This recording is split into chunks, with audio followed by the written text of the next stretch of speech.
Hey everyone, Fulza here. Today I'll be talking about the Camille matchup. This matchup is kind of similar to the Fiora matchup in that Camille has so many tools, and if she uses them all optimally, she should be able to win even if you play to the best you can. But there are some things that we can do to give us a higher chance of winning. For this matchup, if she only trades around her passive cooldown, and spams W on you so you can't keep your passive healing up, and just EQs you on repeat so you can't trade back, especially after getting Sheen, the matchup's kind of unplayable, but there are a lot of Camille's who also will just play passive early and just try to farm up, and there also are overly aggressive Camille's who will waste their passive cooldown and allow you to get some trades in, and those are the ones that you should be able to abuse and try to win against. Against abusable Camille's, the two things that you want to focus on most are playing around her passive cooldown and spacing. Whenever she has passive up, you're not going to win trade, especially with Garen, because she will always have the physical damage shield, so that will negate your Q and most ticks of your E.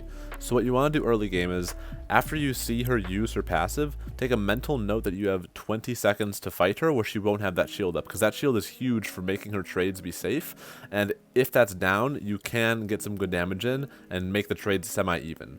And then, once you're both low, you have the advantage because you're playing Garen and you have the burst with your Flash Q, E, Ignite, Alt combo to finish the job. The second big thing in this matchup is spacing, and we can actually space her Q, W, and E. So for E, just make sure you're staying like towards the middle of the lane, not near terrain, because even though it's still in range of her E, because it'll take her longer to get to you, you have a higher chance of dodging it.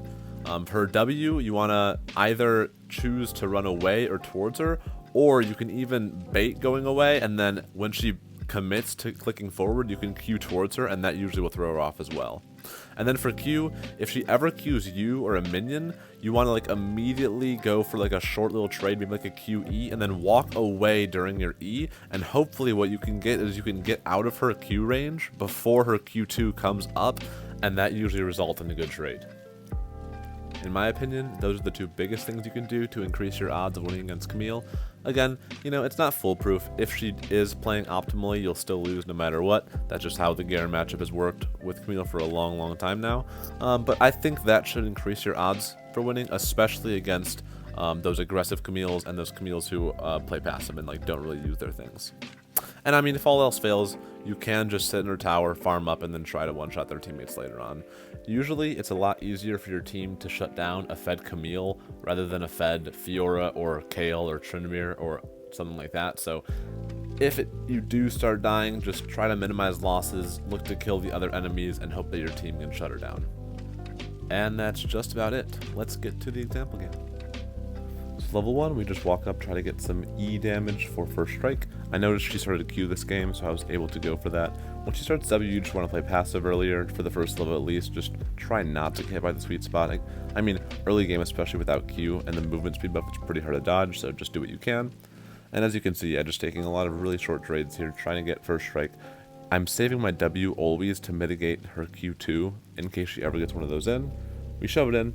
It's a little bit scary with her Ignite, but again, because a lot of Camille's are going going TP Ignite, you don't really have to worry about it too much because you can always run away if they use E to engage.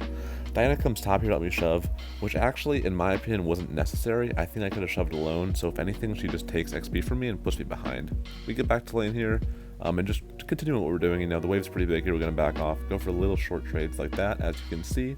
Again, playing around our W cooldown when we can. And this isn't that bad. I'm fine with this state right here because as long as we're both low, it's pretty good because you do have the burst like I said earlier. So here I get level 6 so I can pressure her off. And this is something really big that I show on stream a lot. Once you shove in the wave, you can fake back and wrap around into the bush here. And then a lot of times enemy top laners will pull the wave to try to freeze it. And that's when you can go for a one shot like this. And this is huge because we get the kill right. And because she was trying to freeze the wave, she'll actually miss an extra large wave. Also, we'll get 2 plates, so that right there is 300 from the kill, 320 from the plates if Diana doesn't come, and then a wave as well. So that's a 600 gold lead without the wave, and then she also misses gold and XP from that as well. So that's a huge swing for us.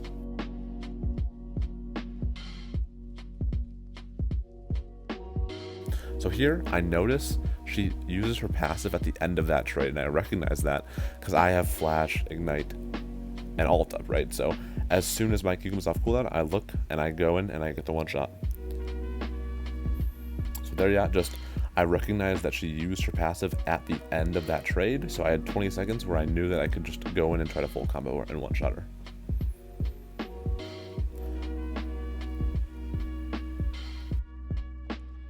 We get back to lane, set up a little bit of a freeze, and this is where that spacing that I was talking about earlier comes into. You can see I dodged the Q there, but right here, I see her Q the minion, so I walk up, and then I QE her, dodge backwards, so she doesn't get the Q2 off, and then I dodge again to cancel her auto twice. So I get 4 autos off, and she hits me once. And as long as you can keep doing that, like, kind of juggling dance where you're going in and out and trying to just mess up their auto timing, that's one of the biggest things you can do to mess with this guy. Okay, and then she disrespects the bush, so we go for a one shot.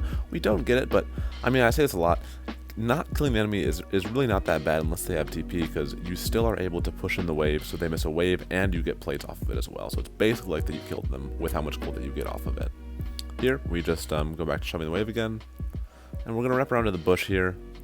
And again, we will get another one shot. She doesn't E immediately, but I'm pretty sure even if she does, I just have Flash and I'll run her down anyway.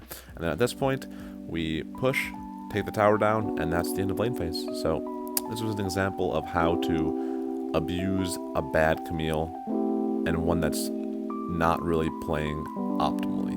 But if they're playing optimally, like you've probably seen on my stream if you've been there, you're just going to get absolutely destroyed and you're not going to have a chance.